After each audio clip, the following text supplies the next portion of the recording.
Fala, QR! Seja bem-vindo, seja bem-vinda ao 4.cast, o podcast do mercado imobiliário 4.0, oferecido aí pelo Instituto QR. E eu quero aqui começar esse podcast, primeiramente agradecendo você pela nossa audiência, os feedbacks estão incríveis, e solicitar você que compartilhe o nosso podcast, dependendo de onde você está assistindo aí, qual canal do podcast que você está assistindo, deixa a estrela pra gente, promova o nosso conteúdo para que assim você também nos ajude a levar e impactar o mercado imobiliário e fazermos juntos essa transição para o que nós chamamos aqui no Instituto QR, para o mercado imobiliário 4.0. Nosso convidado hoje é o Dr. Rodolfo D'Amico. Ele é advogado, sócio do escritório APD Advogados, LLM em Direito Empresarial pela Fundação Getúlio Vargas, especialista em leis anticorrupção e compliance pela American University e especialista em proteção de dados pela LEC. Dr. Rodolfo, seja bem-vindo à nossa comunidade QR. Muito bacana ter você aqui com a gente para tratar de um assunto tão sério e pouco falado e comentado no mercado imobiliário. Guilherme, agradeço aí pelo convite. É um prazer imenso estar falando para toda a comunidade Quebre as Regras. Já falei isso outras vezes contigo, né? O prazer que eu tenho em estar conversando com esse público que é extremamente pujante. É legal. Doutor Rodolfo, você já participou algumas vezes também dos nossos encontros de mentorias, né, doutor? Isso. Na Conexão QR. Também eu não falei, mas vou falar. Também é o nosso jurídico aqui do Instituto QR, ele que nos respalda e nos orienta. Doutor, eu vou começar esse nosso bate-papo. Eu peguei aqui, estou lendo no meu celular aqui agora, corretor e imobiliária respondem solidariamente. Eu peguei aqui, doutor, o artigo 723 do Código Civil, que diz o seguinte: o corretor é obrigado a executar a mediação com diligência e prudência que o negócio requer, prestando ao cliente espontaneamente, todas as informações sobre o andamento dos negócios. Deve ainda, sob pena de responder por perdas e danos, prestar ao cliente todos os esclarecimentos que estiverem ao seu alcance acerca da segurança ou risco do negócio, das alterações de valores e do mais que possa influir nos resultados da incumbência. Traduz isso para a gente, né? Eu acredito que poucos profissionais têm consciência, inclusive, disso, mas joga para a gente aí o impacto desse artigo aqui para a gente. Esse artigo ele trata especificamente da responsabilidade civil do corretor de imóveis. Ele traz de forma bem didática a necessidade do corretor de imóveis atuar com toda a diligência necessária. Ele precisa de entender que ali ele é um meio, né, para que toda a negociação seja concretizada. Ele está ali para poder fazer essa interlocução entre comprador e vendedor. Agora há pouco a gente conversava aqui sobre a necessidade do corretor de imóveis entender que ele tem como cliente não só um comprador, como também um vendedor, né? Ele está ali justamente fazendo essa intermediação do negócio. Então é nesse ponto que esse artigo do Código Civil, né, ele está ali justamente para poder tratar da responsabilidade civil do corretor, que deve atuar com toda a diligência, com todo o respeito, municiando as partes com todas as informações. Como é que pode ser questionado a responsabilidade do profissional? Como que um cliente, seja ele o vendedor ou o comprador, ou qualquer uma parte, pode achar que não, esse corretor não faltou com clareza, esse corretor ele infringiu o artigo 723 do Código Civil? Evidentemente é uma questão de prova, né? A pessoa que se sente lesada, ela pode querer requerer uma indenização junto ao Poder Judiciário, pode querer ir ao PROCON para reclamar por um serviço defeituoso prestado a ele, mas tudo depende de uma prova efetiva também, dessa má prestação do serviço. Não é nada a ponto de foi dito que foi mal prestado e está lá, vai ser condenado. Dá um exemplo aqui. Você é meu cliente, apresentei um imóvel para você e falei que a vaga de garagem era no pavimento subsolo. Você viu o apartamento, gostou, legal, bacana. Assinei o contrato, não li, não percebi, não associei na hora o contrato. Vamos botar aqui no contrato, estava subsolo, só que estava 14,15 e você mostrou pavimento subsolo 2022. O cliente vai dizer o seguinte: mas não foi essa vaga que você me mostrou. O corretor pode dizer: não, foi essa vaga que eu te mostrei. Porque eu queria que você me trouxesse uma luz na prática. como é que o cliente ou como é que o corretor ele pode se respaldar em relação às orientações devidas por o cliente, para que no futuro ele se sinta totalmente seguro para evitar possíveis questionamentos de uma negligência de orientação? Algo muito comum no mercado imobiliário, Guilherme, já percebi isso atuando para alguns profissionais, é a falta de documentação.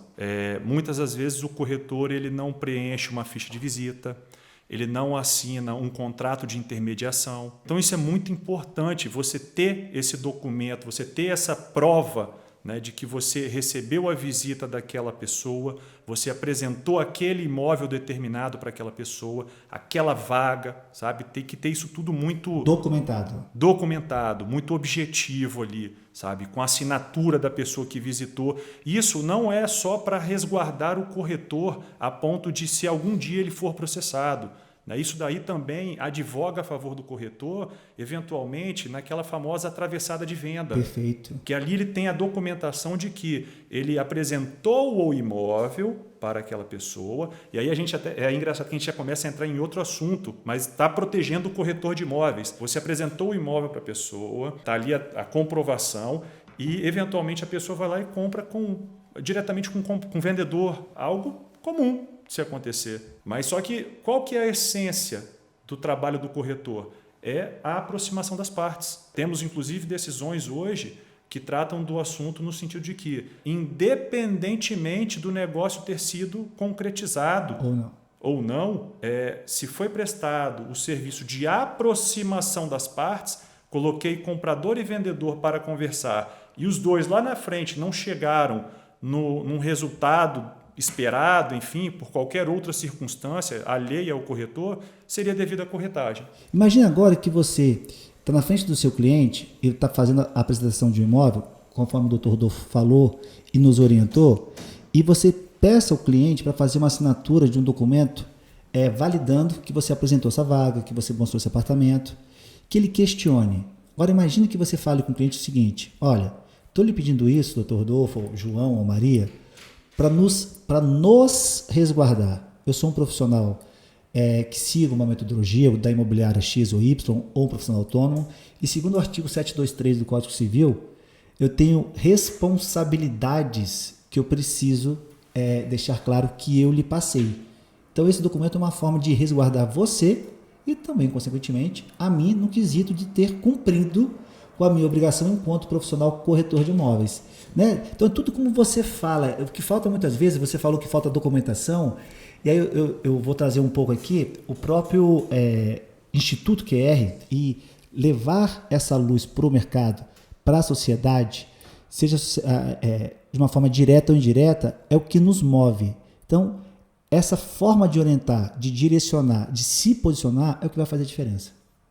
Com certeza. E, assim, você conversar com o seu cliente, demonstrar para ele que aquilo dali vai resguardar ambas as partes, vai resguardar vendedor, vai resguardar comprador, vai resguardar o próprio corretor de imóveis, você está triangulando essa relação. E vai evitar exatamente o bypass, né, o cliente de fazer conexão direto, porque foi o que você disse, o corretor ele é o responsável pela conexão, né, por essa intermediação, conectar o vendedor ao comprador, e aí você se coloca de fato como um profissional, conecta e se resguarda, mas principalmente resguarda o comprador e resguarda o vendedor, né, porque o nosso papel é exatamente esse, né, é o nosso olhar de proteção, de segurança para ambas as partes. Eu já vi um caso que passou lá no meu escritório, a pessoa comprou uma vaga de garagem com uma metragem específica, comprou na planta o imóvel, quando o imóvel ficou pronto, não cabia um carro sequer naquela vaga de garagem. Então, assim, e ela tinha contratualmente descrito qual era a metragem da vaga dela.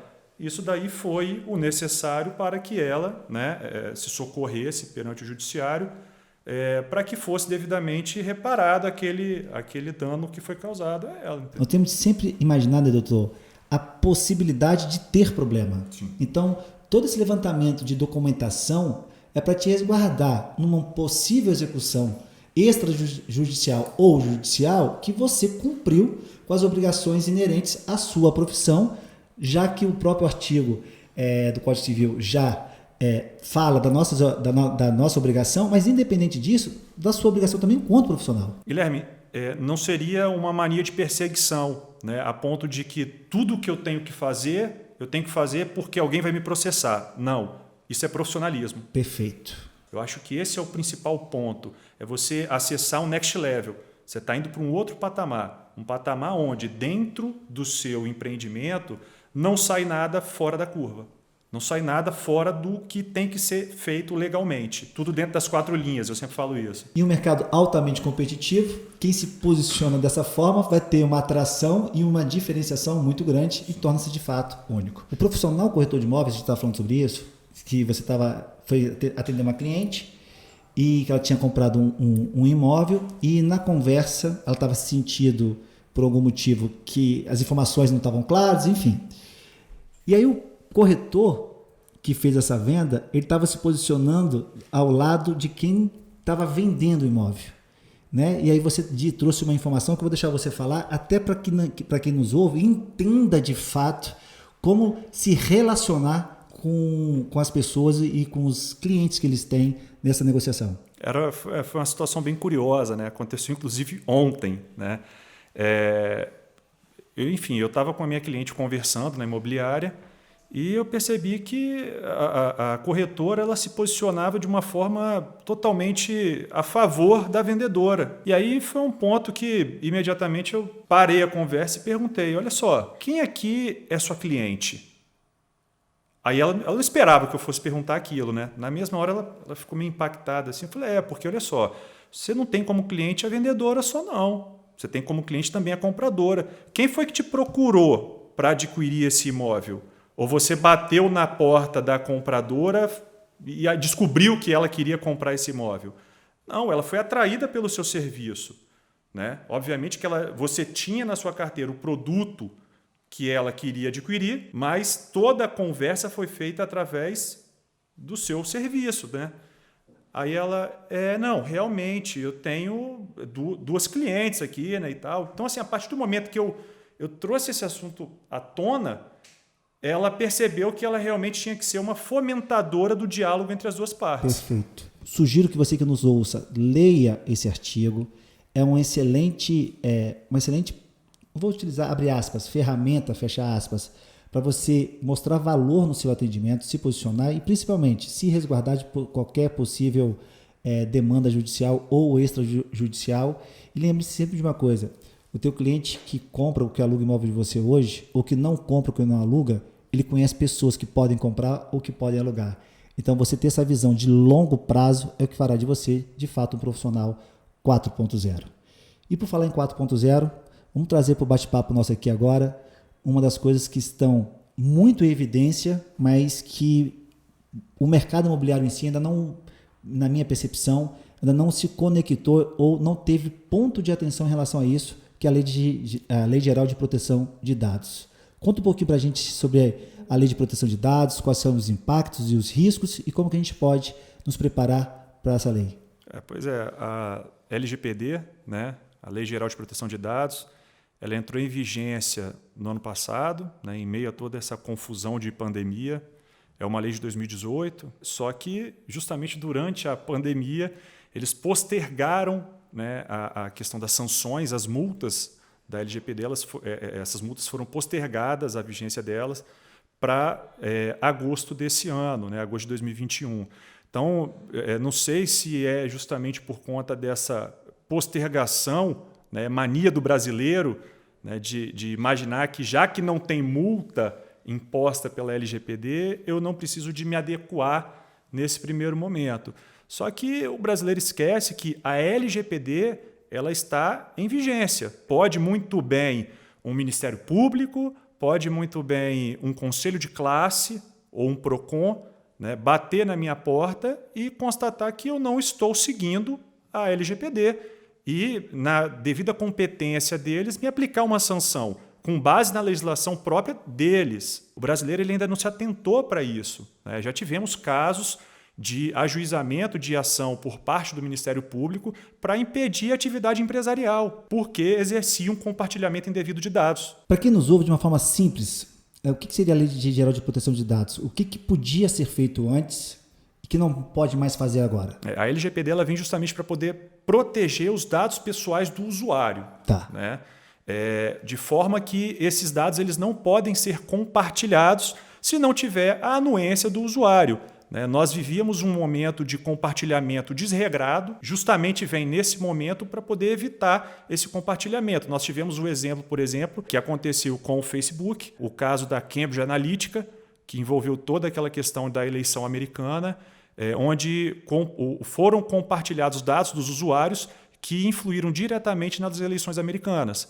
Então, isso foi o fio condutor para que fosse desencadeada a GDPR, que é a legislação europeia de proteção de dados, e, enfim, em razão de todos os acordos internacionais existentes de comércio, isso veio de cima para baixo. Todos os outros países vieram implementando leis de proteção de dados justamente para que evidenciasse para o comércio, para o cenário internacional, que aquele país era um ambiente seguro para se fazer negócio. Até então era muito comum você trocar mailing, dados, com uma loja de imóveis modulados que você pegava a relação dos seus clientes que tinham comprado com você, tinham alugado com você, e vocês faziam troca de mailing. Te dou meu mail, você me dá o seu mail e a gente vamos tentar cada um complementar e fazer mais uma venda. Isso pode hoje, não pode mais. Era a famosa parceria ali, aquele troca-troca ali. Acabou. Com a Lei Geral de Proteção de Dados, isso não pode mais. Quando o cliente assina um contrato com a imobiliária de comprando, que compra ou vende um imóvel, está comprando ou está vendendo um imóvel, ele também precisa de alguma forma, me corrija, assinar dar aceite, autorizar a essa empresa mandar e-mails, mesmo que seja e-mail de informações, se ela não autorizar, eu não posso enviar. Exatamente. Além de ter esse impedimento do compartilhamento desregrado, e sem a anuência, a gente usa muito esse conceito de anuência.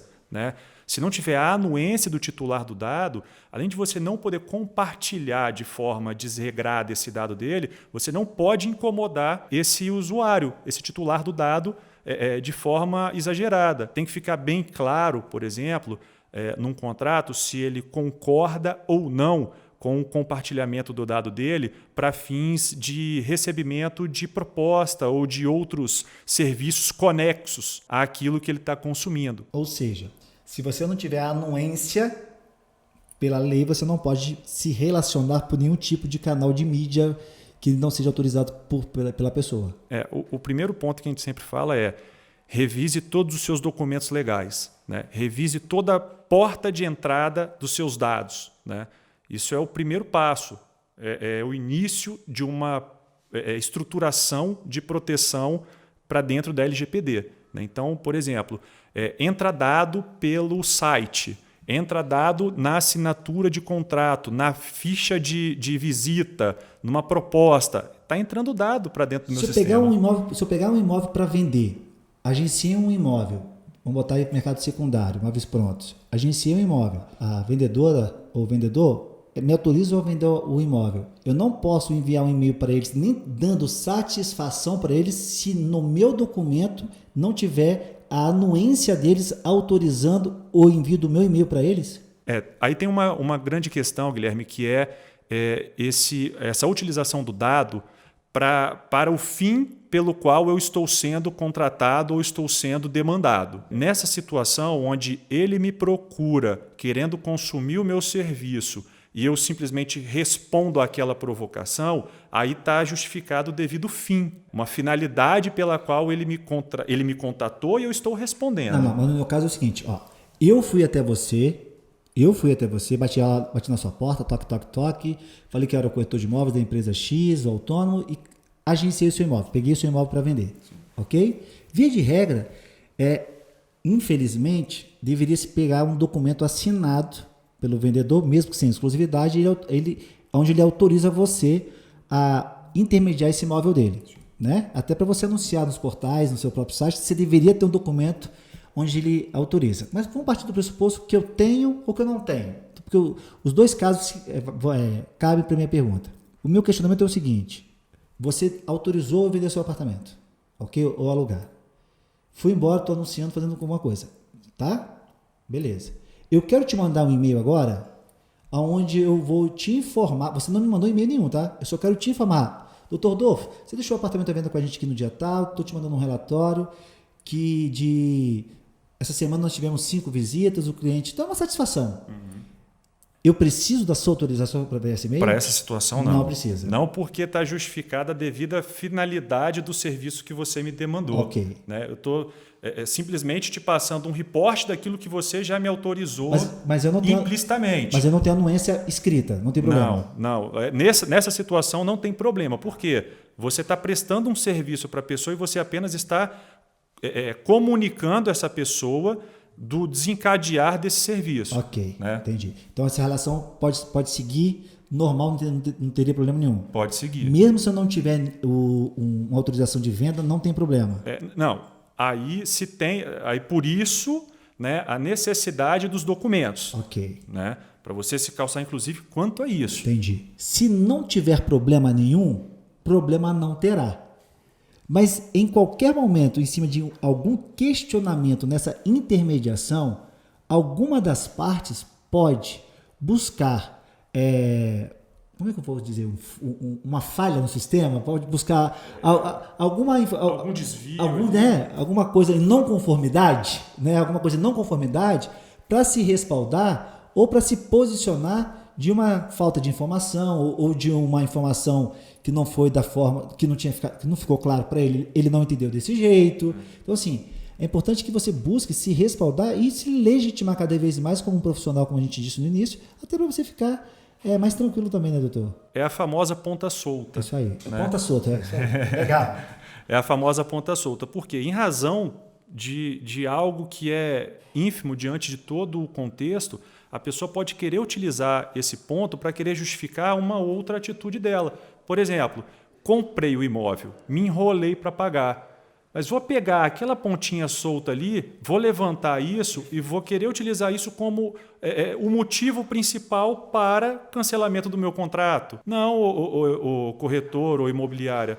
Você que se vire lá com o vendedor, porque você não me prestou um serviço adequado, você vai lá, vai conversar com ele, porque eu quero rescindir esse contrato. Quem tem, me corrija agora, doutor, a obrigação de passar essas informações de uma forma clara, onde a outra pessoa que não tem a obrigação de saber o que você sabe é você, profissional. Sim. Né? Então, não tem aquele negócio, mas o cliente falou que entendeu. Ele entendeu o que ele entendeu. Ele pode questionar ou pode alegar que o que ele entendeu não foi de fato o que você quis dizer. Então, o documento, ele te dá o quê? Ele te dá a legitimidade, a transparência das informações passadas, porque ali está assinado o documento. O documento ele vai carimbar o seu bom atendimento. Exatamente. Né? Perfeito. E se o cliente não quiser assinar um documento desse, já pode mostrar alguma coisa aí que você pode se posicionar. É o início do fim. Né? É o início do fim. E mais do que nunca, aqui no Instituto QR, a gente busca sempre levar para você uma mensagem de profissionalização. E a profissionalização, ela não deve ser percebida por você. Quem vai perceber o quão profissional você é a sociedade que está sendo impactada pelo seu serviço. O próprio advogado sofre muito com isso, né? Sofre. Né? Os próprios advogados sofrem muito com isso, né? Eu às vezes brinco com a minha esposa falando que a minha vida é resolver o problema dos outros. Isso aí. Né? Então, eu até falo com ela, por favor, quando eu chegar em casa, não me traga mais um problema. Imagina assim, e muitos dos problemas dos outros se dá exatamente pela ausência de uma comunicação clara. Assim, eu diria que 80%, mais ou menos, dos problemas, eles surgem justamente por falta de comunicação. Muitas das vezes, muitos problemas nós conseguimos solucionar na base do diálogo. Eu venho de uma escola de formação onde eu busco muito mais o diálogo entre as partes, a evitar um processo. Né? Olha o quanto o nosso judiciário está assoberbado, ele está atolado, ele não aguenta mais receber novos processos. O nosso judiciário ele não se modernizou. Nós ainda temos alguns estados com processos físicos. O processo ele começa e vai até as instâncias superiores no formato físico. Isso é um retrocesso. Veja bem, às vezes, olha o tempo que você vai esperar para ter a solução daquele seu problema, sendo que você pode sentar numa mesa, conversar e às vezes você não vai chegar no mundo perfeito, mas você vai chegar num ponto onde atende todas as partes e todas as partes saem com aquela sensação de que resolveram um problema. E o impacto mesmo, né, doutor, de um processo, ele é muito desgastante, né? E o impacto indireto também perante a sociedade, as outras pessoas vão dizer, porque cada um está certo na sua percepção, cada um está certo na sua visão. Isso, de fato, não é o que ninguém busca. O judiciário ainda, muitas vezes, não se modernizou, mas o mercado imobiliário, convido que vocês se modernizem, e a modernização, nesse caso, não está ligado à tecnologia, mas sim à sua educação perante a prestação de serviço que você oferece para a sociedade.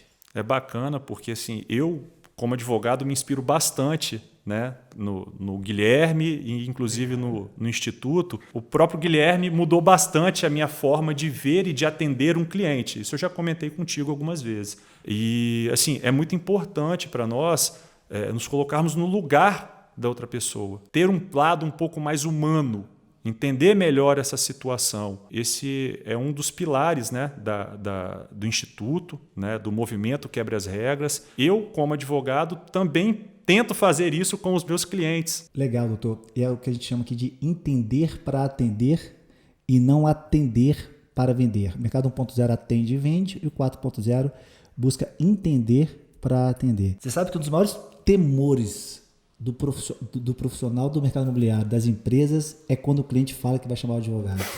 Talvez falta essa visão, ou na maioria das vezes falta, ou com todo respeito à classe dos advogados, eu estou colocando uma situação, uma visão pessoal e não estou colocando que são assim, mas falta muitas vezes o advogado entender que ele está ali para gerar o negócio e não para dificultar o negócio, que falta também um pouco dessa visão de se conectar, dialogar, de buscar entender, tentar às vezes ser mais claro na informação, não gerar o temor para as pessoas. Na sua fala, e você trouxe um caso real da sua cliente de ontem, você foi bem bacana quando você disse, cara, não estamos aqui para dialogar, estou aqui para resolver o problema. E o resolver o problema é buscar um ponto de convergência entre as partes. Mas por que a gente tem tanto medo do advogado, doutor? O grande problema, Guilherme, é que assim, é sempre criado uma visão assim, da profissão, do profissional advogado, entendeu? E, na realidade, isso tem sido ajustado, tá? Mas o profissional ele sai da faculdade pronto para o combate. Né? Ele não sai pronto para dialogar, ele não sai pronto para entender as partes, enxergar no denominador comum. Demora um pouco para o profissional entender essa real função dele para a sociedade. Esse é um ponto que justamente por isso que o profissional ele estuda durante 5 anos só lei. Ele só vai estudar lei. Ele só vai estudar como é que ele vai mexer um pauzinho aqui para chegar ali. Só que ele não sai da faculdade sabendo que ele precisa de colocar todo mundo sentado numa mesa, dialogar, colocar prós e contras, entender onde que as partes conseguem convergir numa solução. Cria-se muito essa visão do advogado, né, por ser um fomentador do litígio, né, um semeador da discórdia. Né?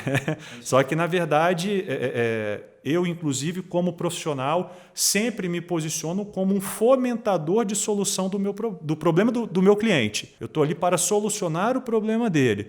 Se para solucionar o problema dele eu vou precisar de fazer um acordo ou ter que ajuizar um processo, isso vai ser consequência. Mas, obviamente, que eu vou tentar pontuar todos os prós e contras de chegar num ponto de celebrar um acordo, obviamente que isso é necessário. Isso faz parte, é a responsabilidade civil do advogado. Bacana, eu fico feliz aí da gente ver o advogado QR. Vamos fazer uso aqui do QR aqui, de ter esse olhar mais humano e de ter esse impacto social presente aí nas suas ações e na sua percepção. Vamos voltar aqui ao LGPD, a Lei Geral de Proteção de Dados, só para tirar uma dúvida. Hoje se usa muito marketing de conteúdo. Então, assim, o cliente baixa um e-book e aí você começa a entrar em fluxo de instrução de e-mail, tá? Geralmente, até então, como é que fazia? O cliente deixava o e-mail, manda um e-book, manda um material, qualquer tipo de conteúdo para a caixa de entrada. Isso pode hoje? É aquela questão do consentimento, né?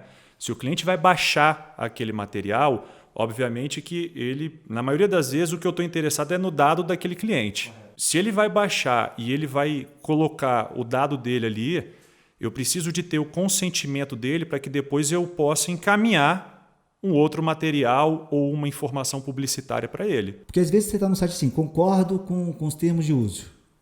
Aí clica e vai embora. Só isso basta? Veja bem, Com a lei geral agora? eu sou defensor de um consentimento muito mais expresso, muito mais claro. Tá? Eu tento sempre trazer clareza para as relações. Numa situação como essa, eu já tratei bastante sobre isso, é o famoso consentimento genérico. Eu não posso ter o consentimento genérico, simplesmente aquele clique aqui, sabe?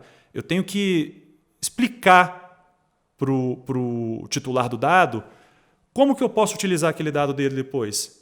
Qual a finalidade pela qual eu vou utilizar aquele dado depois? Então eu tenho que ter esse consentimento expresso. E o que a LGPD traz é assim como o direito do consumidor, a famosa inversão do ônus da prova, onde eu, que vou tratar o dado daquele titular, eu tenho que demonstrar que eu tenho o consentimento dele. A responsabilidade é minha. Eu tenho que provar. Eu tenho que provar. E não ele que tem que me provar que concordou ou não. Por isso que eu tenho que me preparar e tenho que ter meios suficientes de demonstrar isso caso alguém me questione, se eu tenho ou não o consentimento. E aí, por exemplo, se eu faço através do meu site, eu tenho que ter uma estrutura tecnológica dotada de condições de comprovar que aquela pessoa que compartilhou comigo aquele dado, naquele dia, naquele horário, através do IP tal, por exemplo, anuiu com o compartilhamento daquele dado. Uma visão aí de médio e longo prazo é que nós vamos ter ainda muitas revoluções, muitas transformações nesse mercado. Isso já está em vigor, a penalidade não está em vigor, mas a lei já está em vigor, correto? Sim. Tem um prazo agora de adaptação que você até trouxe. É agosto? Agosto. Mas que pode ser antecipado, mas teoricamente está para agosto. E a partir disso começam as penalidades. Exatamente. Eu queria só deixar assim, esse ponto de atenção para quem nos ouve aí, começar a ter atenção em relação a isso. E uma coisa que você falou que é um ponto de atenção forte. Cuidado com as portas de entrada dos dados, porque é ali que está o grande negócio, né, Tô? Independentemente da forma pela qual esse dado está entrando, se é no formato eletrônico ou se é no formato físico. Tá? A lei também está ali para tutelar o dado físico. Aquela fichinha que o corretor preencheu, a ficha de visita, a LGPD também está ali para poder proteger o titular daquele dado que está naquela ficha. Profissional, o negócio é o seguinte, aquela visão que a gente tinha muitas vezes do cliente não aceitar assinar a documentação ou a gente não se posicionar e assinar, mesmo que seja de forma digital ou forma física, isso mais do que nunca vai ter de ser colocado em prática e nós profissionais vamos ter de nos transformar ou rever as nossas ações do como conseguir essa autorização, essa ciência ou não, porque a dúvida é pior ainda do que a certeza do não, né? Então assim, o que a gente não pode mais de fato é ficar nessa incerteza, nessa dúvida, porque de fato isso vai ter um impacto social enorme, financeiro, então nem se fala. A gente tem multa aí que pode variar de acordo com o faturamento anual da empresa. Nesse início vai ser a adaptação é um pouco complicada, mas de alguma forma isso vai dar uma transparência muito grande e vai dar uma segurança para todo mundo, né? E mais do que nunca, eu acho que a gente até fala isso muito aqui no Instituto. Quanto mais o cliente está confiante e seguro, mais pronto ele está para levar uma ação e para a próxima etapa da jornada. Então, ações como essa, ou tomar essa consciência, vai te fazer ser visto como um profissional diferenciado e, de fato, se posicionar de uma forma única nesse mercado. Exatamente. Aí, mesmo se você for um corretor autônomo, uma corretora autônoma, uma imobiliária, uma consultora de pequeno e médio porte, começa a aprofundar sobre esse assunto. Muitas vezes o corretor pensa assim, mas eu só coloco um anunciozinho ali de vez em quando, bicho, tá lá.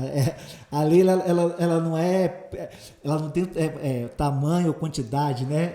É para todos. Então, assim, famosa captura de lead. Eu sou um corretor pequeno, eu sou um corretor pessoa física, né? Bichão, vai tomar porrada do mesmo jeito.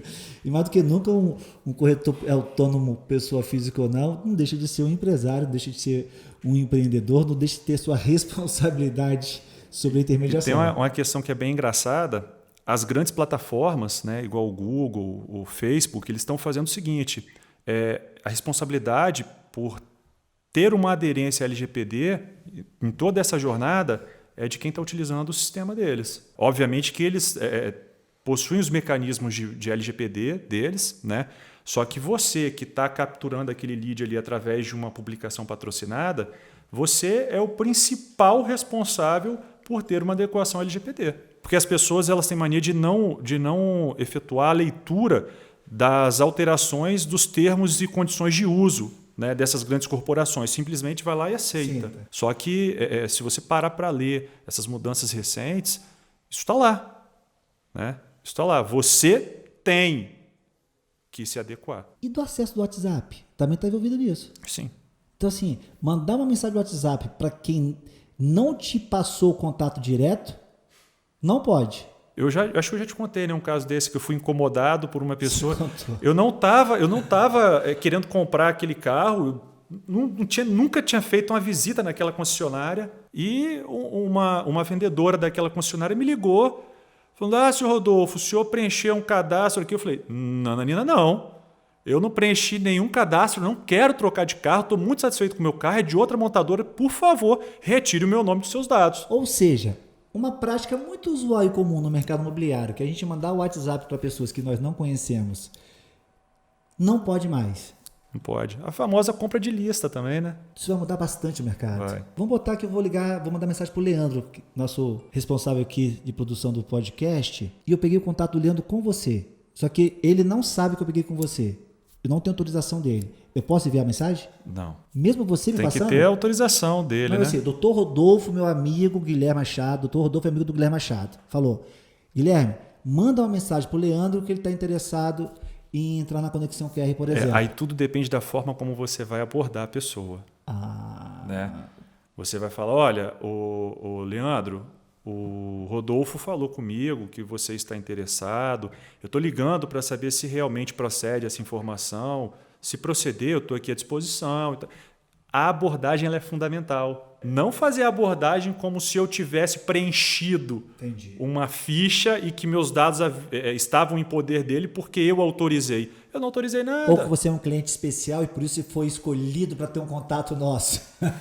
Muito comum essa daí, né? Quem nos ouve aí, é importante se aprofundar na Lei Geral de Proteção de Dados, até para saber como é que vai ser suas possíveis ações no mundo físico, no mundo off, como a gente gosta de falar, não existe mundo off nem on mais. Hoje o mundo é digital, físico e digital estão juntos, ou não existe mundo on e off, tudo é mundo, porque de fato vai mudar totalmente essa relação, essas possibilidades, e principalmente o impacto financeiro e social do cliente em relação a você. A lei está aí para ser cumprida, né?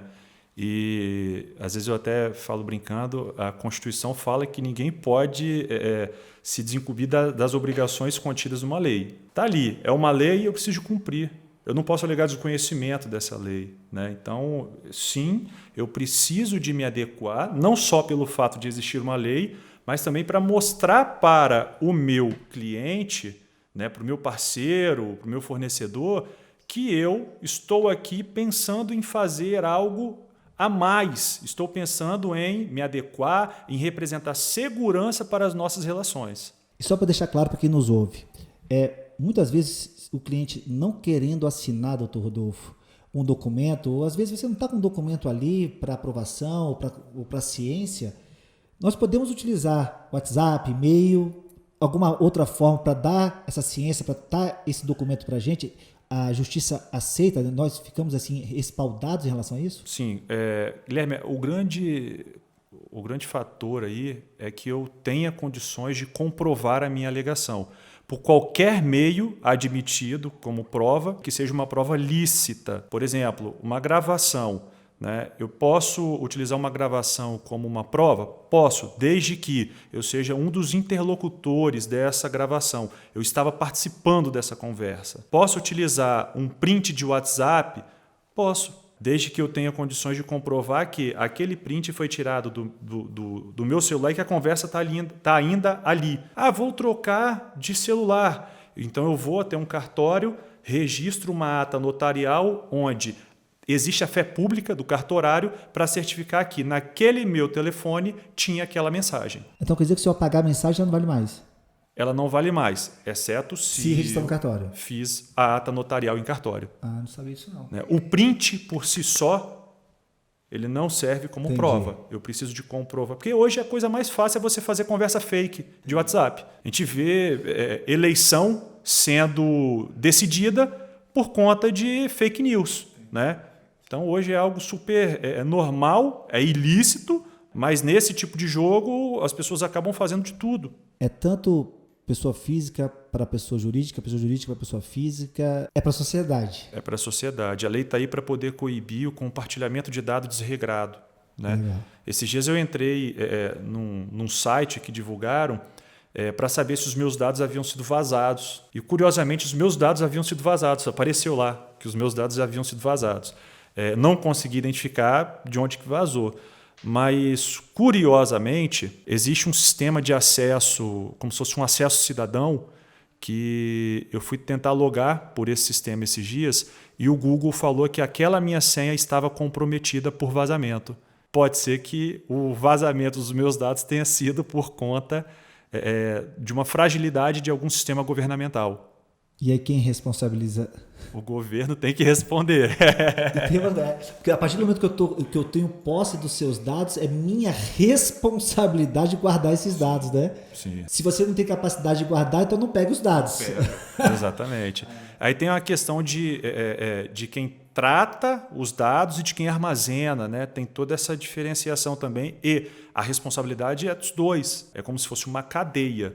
Se eu delego o tratamento desses dados ao Guilherme, tanto eu quanto o Guilherme somos responsáveis. Por quê? Eu captei esses dados. E eu contratualmente falei, Guilherme, você vai tratar esses dados aqui para mim. Só que vazou na ponta do Guilherme, eu sou responsável por exigir que Guilherme também ele seja diligente no tratamento dos dados que eu captei. Então tem toda essa cadeia também. Também que tem advogado para cuidar disso para mim. Doutor, só fazer uma pergunta? Claro. Pode? Então vamos lá. O que é para o Dr. Rodolfo o significado de quebrar as regras? Então, Guilherme, desde 2010 eu me tornei sócio do APD, né? E um dos nossos grandes objetivos era justamente fazer o diferente. A profissão de advogado está aí, uma profissão milenar, né? Uma atividade milenar, e tem muito advogado fazendo mais do mesmo. Então, a mensagem que nós queríamos levar para o mercado é que nós exerceríamos uma advocacia diferente, uma advocacia inovadora. Um dos nossos grandes princípios, que eu vejo como um quebra-regra, seria se colocar no lugar do cliente, entender melhor, ser gente que ajuda a gente. Eu acho que isso, para mim, é quebrar a regra. Me colocar no lugar da outra pessoa, ter um pouco de sensibilidade na solução daquele caso que me está sendo levado. Bacana, doutor. E deixar aqui gratidão pela proteção, pela jornada, pela educação, pela direção aqui do Instituto. Acho que considero um grande parceiro, um grande amigo. Já estamos vindo aí de uma jornada intensa, insana, como tem de ser. E os aprendizados são sempre de grande valia com essa convivência, e eu acredito que a gente conseguiu passar uma visão que nos ouve, que até mesmo a profissão de advogado, que é milenar, como você mesmo disse, também passa por um processo de transformação, de conscientização, de evolução e principalmente de impacto social. Então a sua fala de humanização, de diálogo, eu acredito que é exatamente isso que a gente talvez seja, mesmo que intangível ou talvez não, nos conecte e nos coloque aqui e com os desafios que vêm aí para a gente, numa forma de, se a gente já entendeu isso, vamos fazer mais pessoas entenderem e sentirem o que de fato é ser um profissional de impacto social, não simplesmente um profissional de impacto pessoal. Isso aí. Né? Show de bola. Agradeço aí pela... Valeu demais. Pelo espaço. Foi show de bola. Muito bacana. É isso aí. Falando com o Dr. Rodolfo, eu quero deixar aqui um grande abraço para todos os QRs do Brasil, nossa comunidade laranja. Importante demais essa comunidade. Nos fortalece, nos une. E o Instituto QR, o primeiro hub de conexão e inclusão do mercado imobiliário para a transformação do mundo em que vivemos. Esse foi o 4.cast, o podcast do mercado imobiliário 4.0. O 4.cast é um oferecimento do Instituto QR. Até a próxima!